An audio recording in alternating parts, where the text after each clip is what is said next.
Hello.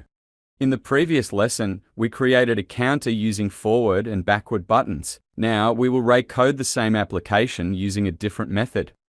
Because our goal in these lessons is not just to create Arduino circuits, but also to explain how to write commands and help you find solutions with different algorithms. If you haven't watched the previous video, you can watch it by clicking the link above, as it is the first part of this video. Now let's examine the second method, which allows us to create the application with fewer lines of code. The first line includes the assignment of pins 2 to 8 to variables for the LEDs on the 7-segment display. But we don't need to write this line in this method. In the second line, the pins connected to the buttons 9 and 10 were assigned to the variables button left and button right. From now on, we will use these variables to represent the pin numbers. Then we initialize the counter variable to 0, which will hold the number to be displayed on the 7-segment display. Afterwards, we define a 10-row by 7-column 2-dimensional array that specifies which LEDs will light up and which ones will remain off for displaying numbers 0 to 9 on a 7-segment display.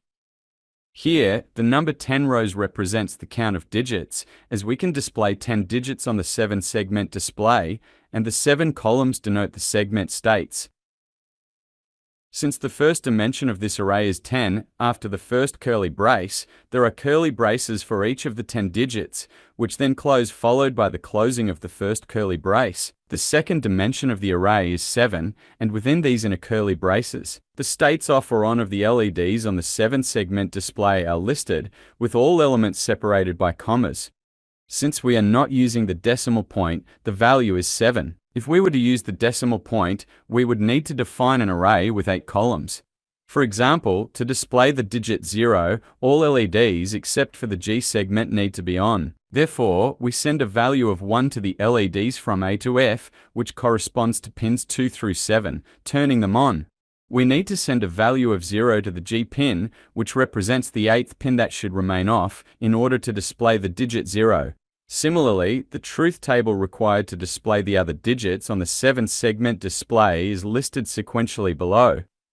If you wish, you can define the LED sequence for characters, such as letters, on the 7-segment display and create as many multidimensional arrays as you like. In the setup part, we establish the output and input definitions for the pins. We collectively define pins 2 to 8 as outputs using a for loop, as they will receive power from the Arduino. We define pins 9 and 10 as inputs because they will send information from the buttons to the Arduino. The loop part contains commands that are similar to those from the previous method. Pressing the right button increments the counter by 1, and pressing the left button decrements it by 1. When the counter exceeds 9, we reset it to 0, and when it falls below 0, we reset it to 9. These 2 lines of code you're seeing shorten the entire program. The for loop section will handle the entire task. We set the starting variable of the loop as I and assign it a value of 0 and for integer I equals 0.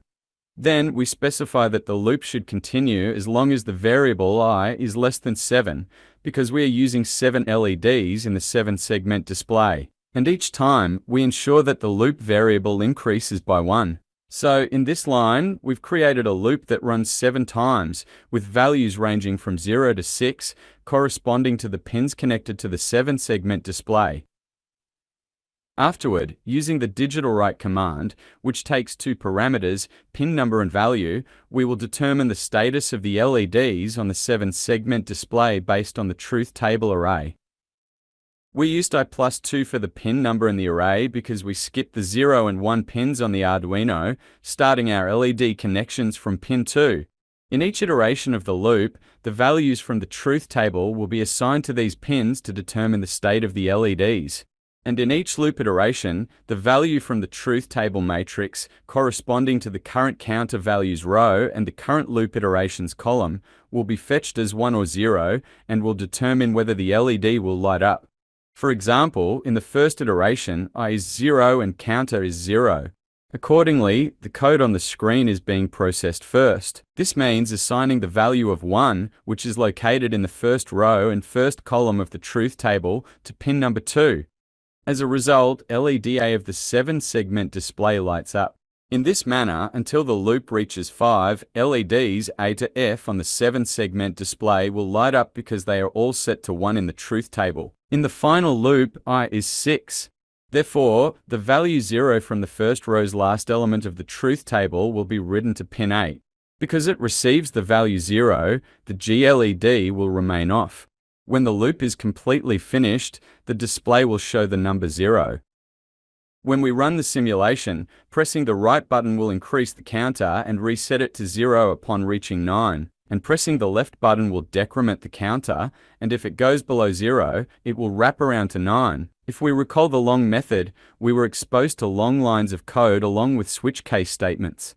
In terms of the operation of the program, there is no difference between the two methods. However, if we were to use two displays and create a counter that counts from 0 to 99, the code would become much longer. This is where the importance of algorithms comes to the fore, and we find ourselves needing to develop different algorithms. If you like, you can develop the same program to create a counter application that can display the numbers from 0 to 99. In these two lessons, we implemented a counter from 0 to 9 using a 7-segment display with two different methods. Remember, practice makes perfect when it comes to Arduino.